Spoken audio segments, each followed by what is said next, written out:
Hi y'all, I'm Brenda with Blessings and Bread. Welcome to my kitchen.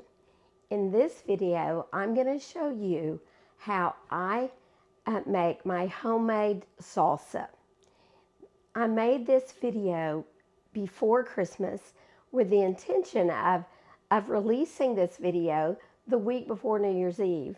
And then the flu came to our house, and first my son had it, then I had it, now my husband's had it, and so we're just beginning to recuperate. And so I wanted to make a little new introduction to this video because you'll hear me refer throughout as a great recipe for New Year's Eve. And it is a great recipe for it is a great recipe. It is a great recipe for New Year's Eve or any time. And I know Super Bowl Sunday is coming up, and lots of people like to have snacks prepared for that. So maybe this is just in time for that. But I promise you, this salsa is easy to make anytime you want it, and it is perfect all year round.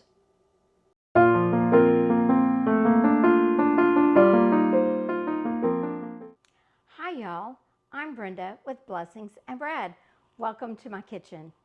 Today I'm in the kitchen making salsa. With the New Year's Eve on the way, I felt like this would be a great recipe to share. It's one that I was asked to show and to make quite a while back, but I saved it because I figured lots of you would be making a lot of snack foods for New Year's Eve, and this salsa will be the perfect complement to your New Year's Eve buffet. I have been making this salsa for quite a long time. One thing that you will need is you will need either a food processor or a blender to make it in. And I have purchased this Cuisinart food processor one year for myself for Christmas, and I love it. It was a major purchase, but it just does a great job making salsa or slaw or anything else you might need to grind up or mix up. I'm using the knife blade today to make my salsa. And we're going to start by chopping our vegetables that go in there. And I'm going to start with, calls for a medium onion. This one is fairly big, and we'll see if I need all of it. I think it might be fine by the time I pull off the outside edges. It's probably not more than we need. And I just need to cut this onion into some big chunks. We don't really need it small because the food processor is going to do all the work. I like to pull off that outside layer of my onion. So I'm just cutting it in a few big chunks, and woo, I can already smell it. Now, the recipe calls for 2 to 4 jalapenos, and I'm just going to tell you that I'm going to start with 2.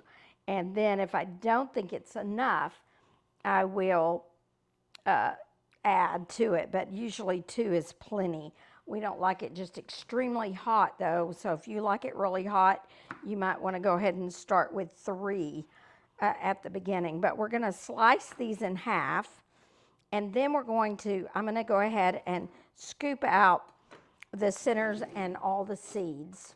So I'm just going to use a spoon to scrape those out.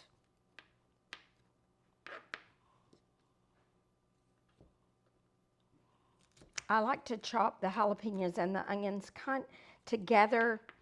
That just, I think, gets it all ground up together, and I think it helps the onions not make me cry so much when I add the jalapenos in there.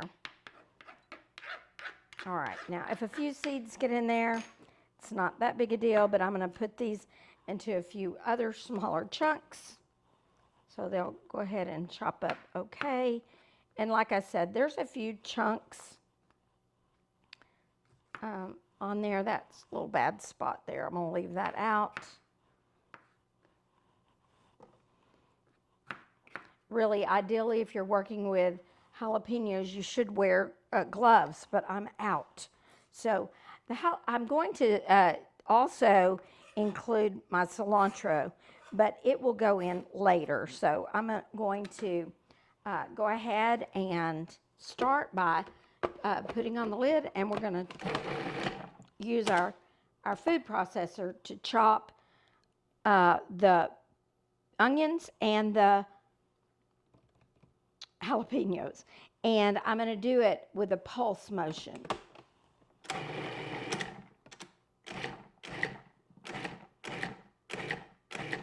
And you can just chop these to ever how you would like them. I want them fairly small in my salsa, but again, this would be just according to taste or your preference. Those look pretty good. Sometimes you might need to kind of wipe down the sides because it wants to throw some of them up on the sides, and then oh, it's strong, and then it doesn't get down in there and chop them all up small enough.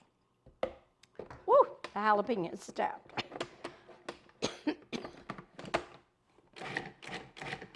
All right, that should do. All right, now this is a super easy recipe, and I love this. It came from my every time I get over the onions and the jalapenos, it chokes me. This recipe came from my really good friend Marietta Rainey. We taught second grade together for several years, and so she shared this recipe with me then. I've tweaked it a tiny bit, but not much. It's pretty much by her recipe, I do believe. You can make this with fresh tomatoes, and you can use 8 cups of fresh tomatoes, but almost always I'm making it with canned tomatoes. I rarely have fresh tomatoes. Now, if I get fresh tomatoes, I can make it and can it ahead.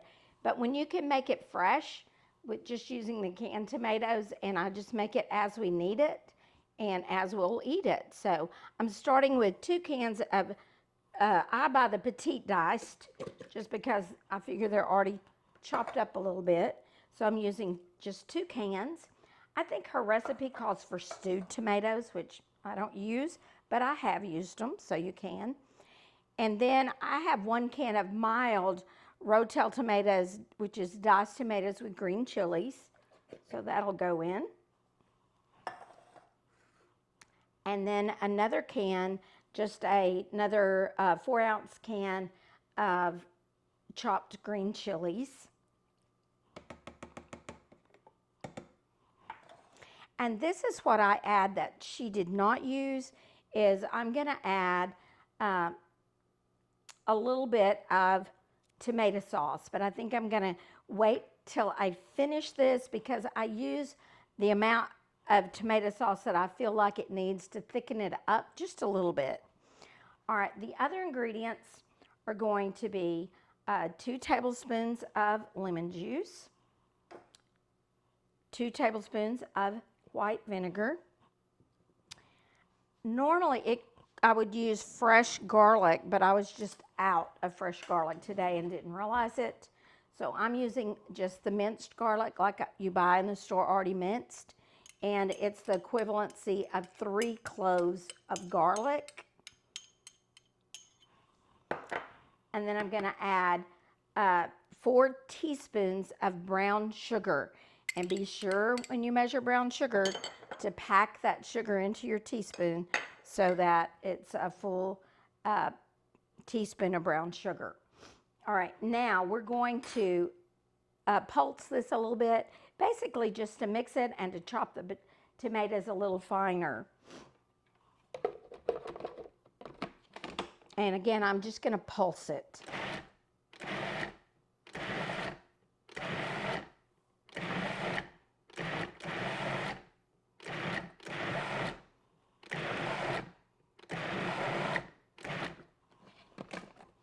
And at this point, you're just going to pulse till it's the texture that you like.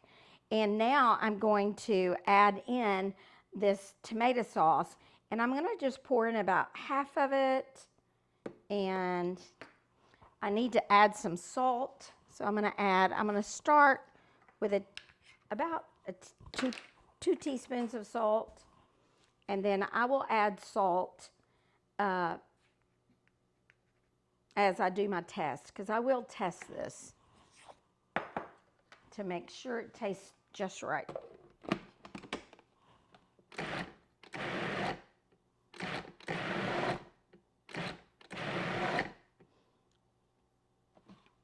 All right. The last thing that I'm going to actually put in it before I test it is my cilantro. And it calls for a whole bunch of cilantro, but we don't really like that much cilantro in it. First, I'm going to cut off most of the stems of the cilantro. And this was a small bunch, so I think I'm going to put most of this in there. But I'm going to give it a rough chop right before I put it in there, so that it kind of has a head start with the food processor, and then I don't have to pulse it that much.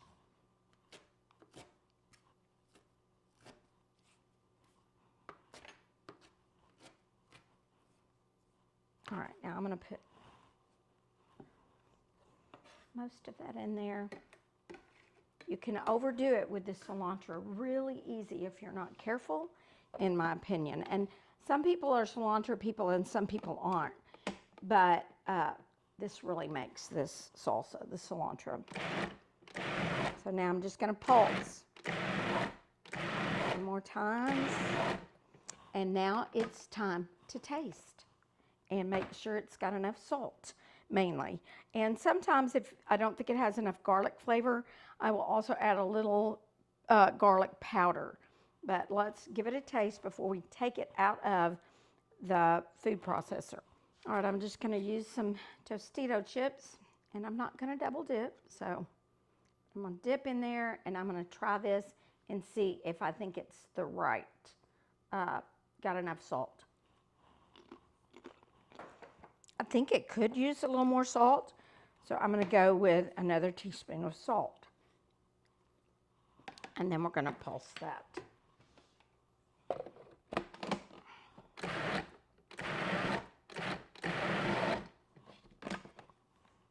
And we'll taste again with a new chip. We're not double dipping. That is much better, much, much better. I'm going to move this out of the way, and then I'm going to show you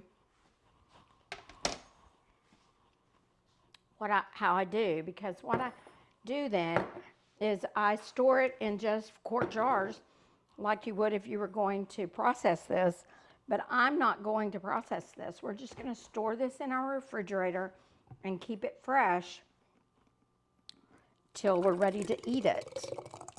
So, oh, I got that pretty full, but almost overdid it, but not quite. And then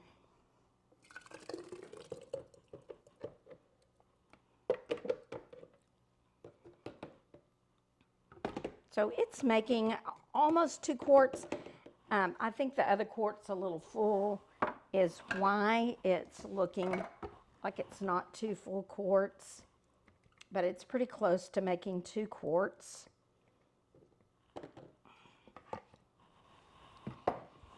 And then I will just put lids on these and store them in the refrigerator. And then they'll keep like this. We usually keep it for about 3 weeks like this. It really might keep longer than that because of the vinegar and the lemon juice in it. It is acidic. You certainly can water bath this and can it to keep so that you don't have to refrigerate it, but you just need to be sure that it is acidic enough to use with a water bath canner, but you can also pressure cook it. But I have water bathed it before and it's fine. I've never pressure cooked it or pressure canned it, so I'm not sure about that. But anyway, this is our delicious salsa, and we'll be back in a few minutes.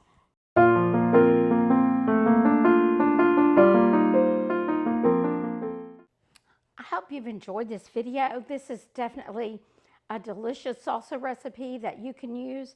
You might want to add it to your New Year Eve's buffet, But this salsa is good just as chips and dip, but you can also use it on tacos with taquitos. It's very, very versatile. And if you're not a cilantro person, you can just leave out the cilantro. But for me, the cilantro is what makes this salsa. I really thank my friend Marietta Rainey who shared this recipe with me years ago, and we have made it many times. I was responsible for making it once a month for the youth group when it was my night to prepare food. We were always having tacos with my group, and I was in charge of making this salsa. And one of the youth, Catherine, asked me to make this video. She, I think, loved it more than anybody. And so, Catherine, this video is for you, and I hope that the rest of you try this recipe. Super easy. Just keep it in your fridge, and it's ready to go. And I've enjoyed making this video. I've enjoyed all of my time on YouTube so far. It's been a fun journey, and I thank you for coming along. If you weren't watching, there wouldn't be much point in me making videos. So thank you for watching. My channel continues to grow, and I thank you for watching and for subscribing and hitting the thumbs up. That always helps, and leaving a comment will also help my videos.